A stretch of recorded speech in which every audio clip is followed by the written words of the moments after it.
So yeah, I came here as a student in 2006 and was a camper, and came in 2007 as well, and I never had the opportunity to come back for about 7 years, and then finally was able to come on staff here at Snowbird and learned a ton. Was able to be in an environment that was like an environment that I'd never been in before, as far as what a community that's focused on Christ is and focused on the gospel. And so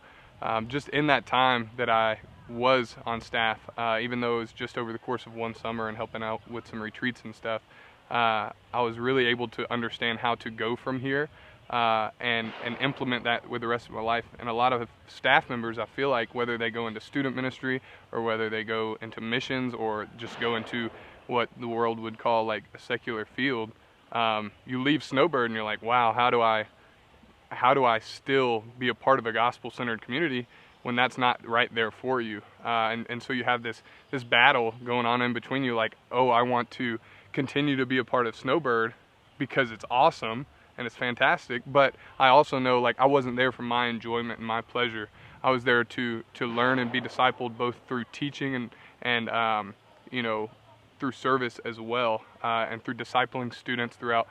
summer months and even year round. And it's important for all Christians to take that from Snowbird, if you don't have the opportunity to stay for a long amount of time, and put it into your marriage, put it into your church, put it into your community, into your workplace, and make sure that you don't take the lazy way out and say, well, I'm just going to now adapt again to my surroundings, when it's not necessarily the surroundings that it needs to be. And so it takes boldness, and that's what's really taught here: how to be bold for Christ, but also how to just be willing to do hard things, and to preach the gospel to yourself daily. And so my time at Snowbird really helped, you know, push me into a different aspect of my life, being 24, being married with almost 2 kids in a couple months, and knowing that I have been equipped to do those hard things, and to just really be bold, and help to shape a Christian community. Because in 1997, when Snowbird was founded, Andrews wasn't the Christian capital of the world, and Snowbird wasn't the Christian capital of the world. But you see what some people who buy in and they don't take the lazy way out, what they're able to accomplish with the help of God and obedience to Him, and completely selling out